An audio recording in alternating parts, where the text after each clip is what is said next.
আসসালামু আলাইকুম বন্ধুরা। ইনকিউবেটরে কিভাবে ডিম ঘুরাতে হয় সেটা আপনাদের আজকে দেখাবো। অনেকে জানে না। তো আমার হচ্ছে এটা ইনকিউবেটর। তো এটা আমার বাড়িতেই তৈরি করা।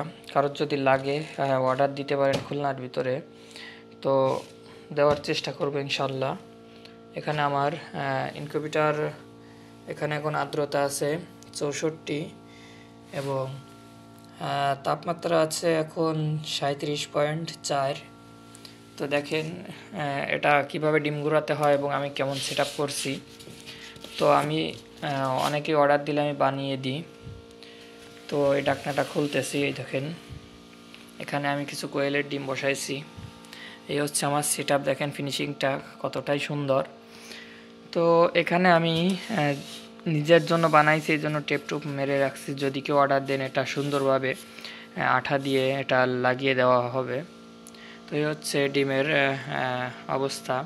তো আজকে ডিমটা হচ্ছে এইগুলো 18 তারিখে বসানো এবং এখানে কিছু ডিম আছে, এটা 12 তারিখে বসানো এবং এইগুলা হচ্ছে কোয়েল পাখির ডিমগুলা 11 তারিখে বসানো। তো ভিতরে একটা মিটার দিয়ে রাখছি, স্কেল মিটার, যেগুলা পাওয়া যায় সবই জায়গায়। তো এটা দেওয়ার কারণে অনেক সময় কারেন্ট চলে গেলে তাপমাত্রার ভিতরে কতটুকু আছে এটা দিয়ে দেখা যায়। দেখেন বাইরে এখন 37 আছে, 37.1। এখানেও 37ই আছে। এই দেখেন লাল একটা দাগ, 36 আছে এখানে। তো খোলার কারণেই একটু কমে গেছে।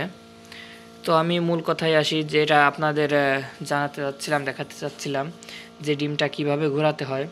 আসলে ডিমটা, কোয়েলের ডিমটা ঘোরানোর নিয়ম অনেক জায়গায় এইভাবে ঘষা দিয়ে ঘোরানো হয় এই সব ইনকিউবেটরে। আর অটো ইনকিউবেটরে তো যেভাবে আপনার যে একটা মেশিন আছে মোটর, সেটা দিয়ে আপনার সেটা অটোমেটিক ঘোরে অটো ইনকিউবেটরে। কিন্তু হাত দিয়ে ঘোরানোর আপনারা যদি এই ইনকিউবেটর থাকে সেটা হাত দিয়ে কীভাবে ঘোরাবেন। যদি মুরগির ডিম হয়, হাঁসের ডিম হয়, সেটা এই দেখেন একবার এক পাশে দাগ দিয়ে রাখবেন। তো ডিমটা এইভাবে ধরবেন, ধরে আস্তে করে এইভাবে ঘোরাই দেবেন। এই হচ্ছে এক কায়দার। আর একটা হচ্ছে যে এইভাবে কোয়েলের ডিম হলে এইভাবে হাত দিয়ে ঘোরাতে পারবেন, এতে কোনো সমস্যা নেই। আর যদি একটা একটা করে দেন তাহলে অনেক সময় লাগবে। তো এখানে আমি কোয়েলের ডিম দিছি আর 3-4 দিন আছে ফোটার জন্য। তো আরও একটি জিনিস অনেকেই ভাবতেছেন যে এখানে কিসের পাত্র, এটা হচ্ছে পানির পাত্র। এখানে আর্দ্রতা কন্ট্রোল হয়। তো যাই হোক, আমার সেট আপটা অনেকটাই কেমন লেগেছে অবশ্যই কমেন্টে জানাবেন। তো ডিম গুঁড়ানোর ব্যাপারটা আমি আপনাদের বুঝাই দিলাম। কেউ যদি না বুঝে থাকেন অবশ্যই কমেন্টে জানাবেন।